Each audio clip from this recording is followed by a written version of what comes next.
दोस्तों आज मैं कुछ ऐसी कहानियों को एक्सप्लेन करने वाला हूँ जिसकी एंडिंग आपके दिमाग को घुमा कर रख देगी और आपको आपका सिर दीवार पर फोड़ने का मन करेगा। तो पहली कहानी में हम एक आर्टिस्ट के चेहरे को देखते हैं जो कि अपनी ड्राइंग बुक में एक एप्पल की ड्राइंग बना रहा होता है, लेकिन तभी वो देखता है कि उसकी अलमारी में कोई हरकत होती है। अब ये देखकर वो सोचने लगता है कि आखिर अलमारी में क्या हो सकता है। जिसके बाद जैसे ही वो उस अलमारी को खोलता है वो देखता है कि उसके अंदर वही सेब होता है जो उसने ड्राइंग में बनाया था। अब ये देखकर वो कंफ्यूज हो जाता है कि भेड़ ये सेब कहाँ से आया। जिसके बाद वो फिर से जाकर अपनी ड्राइंग बुक में एक नोट की फोटो बनाता है। जिसके बाद जैसे ही वो उस अलमारी को फिर से खोलता है वो देखता है कि वहाँ पर सचमुच का एक नोट पड़ा होता है। अभी देखकर उसके दिमाग में एक आइडिया आता है और वो अपनी ड्राइंग बुक में एक नोटों की गड्डी बना देता है। जिसके बाद वो फिर से उस अलमारी को खोलता है तो वहाँ पर उसे नोटों की एक बड़ी सी गड्डी मिलती है। अब ये देखकर वो समझ जाता है कि जो भी वो ड्राइंग बनाएगा वो चीज इस अलमारी के अंदर आ जाएगी।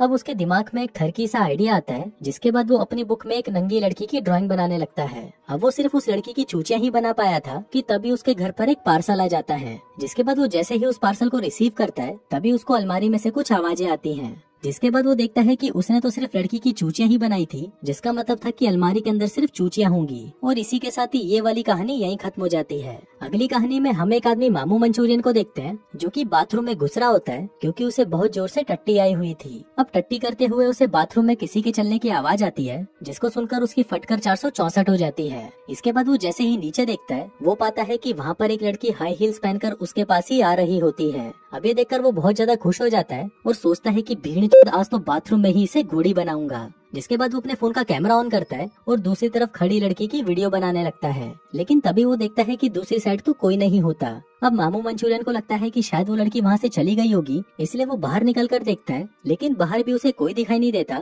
तो वो फिर से टट्टी करने के लिए अंदर चला जाता है। लेकिन जब वो फिर से नीचे देखता है तो उसे उसी लड़की की हाई हील्स दिखाई देती हैं। अब ये देखकर वो भागता हुआ बाहर जाता है, लेकिन वो लड़की फिर से वहाँ से गायब हो जाती है। अब वो आसपास के बाथरूम में चेक करता है, लेकिन उसे वो लड़की वहाँ पर नहीं मिलती। अब वो परेशान होकर वापस बाथरूम में जाकर नीचे से उसे झांकने लगता है, लेकिन इस बार भी वो उसे वहाँ पर दिखाई नहीं देती। इसके बाद वो जैसे ही बाथरूम के ऊपर देखता है तो वो पाता है कि वहाँ पर एक लड़की उसे देख रही होती है जो कि आज उसको घोड़ी बनाने वाली थी। और इसी के साथ ही ये कहानी भी यहीं खत्म हो जाती है। तीसरी कहानी में हम एक लड़की सूखी फुद्दी को देखते हैं जो कि एक घर के दरवाजे को नॉक कर रही होती है। हम देखते हैं कि ये लड़की एक टीचर थी जो कि इस घर के बच्चों को पढ़ाने के लिए आई थी। तभी उसे देखकर बुढ़िया कहती है कि बच्चे ऊपर वाले रूम में खेल रहे हैं, जाओ और उनको जाकर पढ़ाई करवाओ। अब सूखी फुद्दी जैसे ही ऊपर जाती है वो देखती है कि वहाँ पर तो कोई भी बच्चा नहीं होता, सिर्फ वहाँ पर 3 डॉल्स पड़ी हुई होती हैं। तभी बुढ़िया उन डॉल से कहती है कि बच्चों मैडम को गुड मॉर्निंग बोलो। अभी सुनकर सूखी फुद्दी कहती है कि माँ चलाने गई तुम्हारी गुड मॉर्निंग, मेरी तो गांड फटकर 64 हो चुकी है, इसलिए मैं तो यहाँ से जा रही हूँ। जिसके बाद वो वहाँ से भागकर अपने घर चली जाती है। अब जैसे ही वो अपने घर में आती है वो देखती है कि उसका टीवी अपने आप ही ऑन हो जाता है,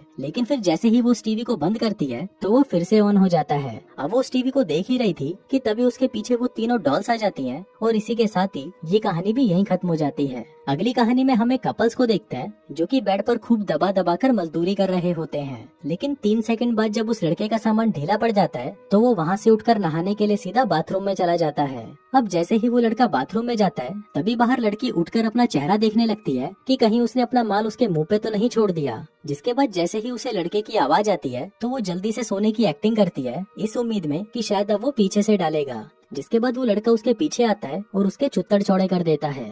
अब वो अपना सांप उसकी गुफा में घुसा ही रहा था कि तभी उस लड़की को अंदर से नल चालू करने की आवाज आती है। अब ये सुनकर उस लड़की की फटकर 64 हो जाती है, क्योंकि अगर उसका बॉयफ्रेंड अभी भी बाथरूम में नहा रहा है तो ये भेड़ कौन है जिसने अपना सांप उसकी गुफा में घुसा रखा है। और इसी कंफ्यूजन के साथ ये कहानी भी यहीं खत्म हो जाती है। अगली कहानी में हम एक लड़के रमेश दल्ले को देखते हैं जो कि एक अपार्टमेंट से नीचे जाने के लिए लिफ्ट का बटन दबाता है, लेकिन तभी वहाँ पर वो एक आदमी को देखता है जो कि पता नहीं कौन सा माल फूंक कर वहाँ पर खड़ा हुआ था। जिसके बाद जैसे ही लिफ्ट खुलती है रमेश दल्ला लिफ्ट के अंदर चला जाता है, लेकिन वो गंजेड़ी आदमी वहीं बाहर खड़ा रहता है। अब रमेश लिफ्ट को बंद करके नीचे जाने लगता है, लेकिन तभी वो गंजेड़ी लिफ्ट का बटन दबाकर उसे फिर से ओपन कर देता है। जिसके बाद वो रमेश को देखकर चूतियों की तरह हंसने लगता है। अब रमेश दल्ला फिर से लिफ्ट बंद करता है, लेकिन ये गंजेड़ी लिफ्ट को फिर से खोल देता है। अब रमेश दल्ला फिर से लिफ्ट बंद करता है तो गंजेड़ी उस लिफ्ट को फिर खोल देता है। अब रमेश दल्ला गुस्सा हो जाता है और यहाँ पर हमको लगता है कि शायद ये उस आदमी को मारकर उसकी गांड तोड़ देगा, लेकिन ऐसा नहीं होता। रमेश दल्ला वहाँ से बाहर आता है और उसे कहता है कि भोसड़ी के अगर तुझे जल्दी जाना है तो तू ही पहले चला जा। जिसके बाद वो गंजेड़ी चुपचाप वहाँ से चला जाता है। अब रमेश दल्ला दूसरी लिफ्ट में आकर उसका बटन दबाता है, जिसके बाद जैसे ही वो लिफ्ट खुलती है, रमेश देखता है कि उसमें से भी वही गंजेड़ी बाहर आता है और वो उसको देखकर मुस्कुरा रहा होता है। और इसी के साथ ही ये कहानी भी यहीं खत्म हो जाती है।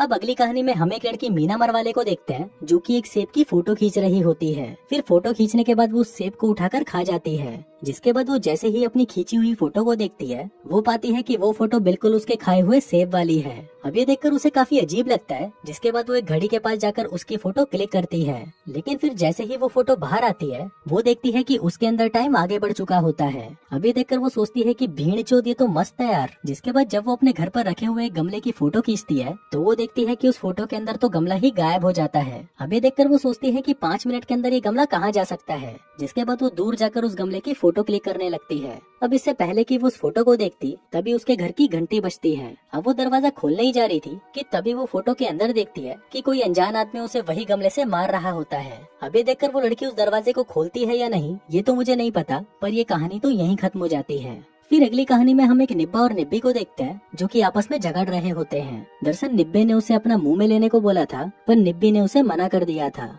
अब निब्बा उसे मनाने की बहुत कोशिश करता है, पर निब्बी उसे गुस्सा होकर वहाँ से चली जाती है।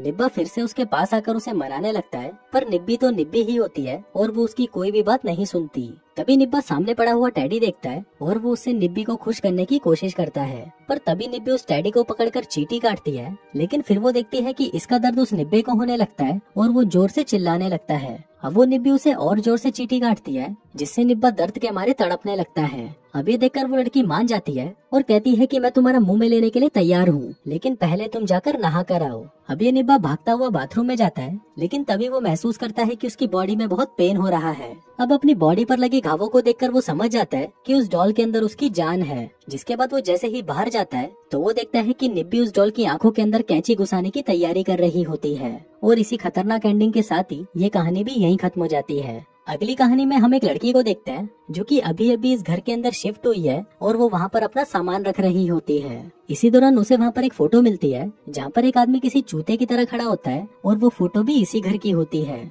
अब वो लड़की उस फोटो को लेकर चारों तरफ घूमने लगती है कि आखिर ये फोटो किस दीवार की तरफ ली गई है। अब फाइनली उसे वो दीवार मिल जाती है, जिसके बाद पहले वो उस फोटो को देखती है और फिर उस दीवार को, पहले उस फोटो को देखती है और फिर उस दीवार को। लेकिन फिर तीसरी बार जब वो उस दीवार को देखती है, तभी वहाँ पर वही आदमी आ जाता है और उसे वहीं पटक कर घोड़ी बना देता है। और इसी के साथ ही ये कहानी भी यहीं खत्म हो जाती है।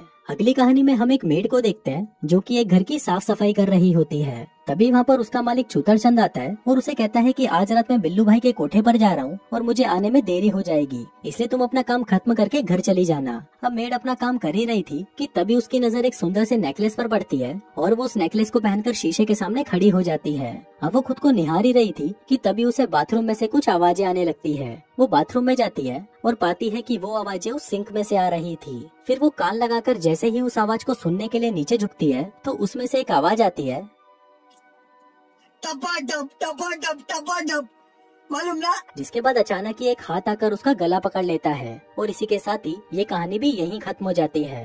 अब आखिरी कहानी में हम एक लड़के को देखते हैं, जो कि अपने ऑफिस की तरफ जा रहा होता है, पर इसी दौरान रास्ते में उसे एक आदमी रोक लेता है और उसे एक पैम्पलेट देता है। पर जैसे ही वो आदमी उस पैम्पलेट को देखता है, पीछे वाला दूसरा आदमी वहीं पर ही टपक जाता है और वहाँ से गायब हो जाता है। अब उस पैम्पलेट में लिखा था कि 2 घंटे के अंदर तुम इस पैम्पलेट को किसी और को दे दो, नहीं तो तुम्हारे साथ बहुत बुरा होगा। अब ये देखकर वो आदमी उसे इग्नोर कर देता है और उस कागज को फेंक कर अपने ऑफिस आ जाता है। तभी ऑफिस में उसे एक लड़की कहती है कि तुम्हारे लिए एक पार्सल आया है। अब वो आदमी उसकी बातों पर ध्यान न देकर जैसे ही अपने काम की फाइल खोलता है, वो देखता है कि एक वैसा ही पैम्पलेट उस फाइल में भी था, जिसमें लिखा था कि 1 घंटे के अंदर इस पैम्पलेट को किसी और को दे दो, नहीं तो तुम्हारे साथ बहुत बुरा होगा। लेकिन वो लड़का इसे भी इग्नोर कर देता है। इसके बाद वो अपना ड्रॉर खोलता है, तो उसमें भी वैसा ही पैम्पलेट होता है, जिसमें टाइम अब 30 मिनट का हो चुका था। अब ये देखकर वो लड़का सोचता है कि भीड़ चौके सब क्या हो रहा है। जिसके बाद वो उसे जाकर बाथरूम में फेंक देता है। इसके बाद वापस आते हुए जैसे ही वो अपनी जेब चेक करता है, तभी उसे एक और पैम्पलेट मिलता है, जिसमें टाइम अब 15 मिनट का हो गया था। अब वो इसे भी फाड़ देता है और वापस आकर सभी जगह पर चेक करता है कि कहीं ये पैम्पलेट कहीं और तो नहीं पड़ा। अब उसे वो टेम्पलेट और कहीं नहीं मिलता,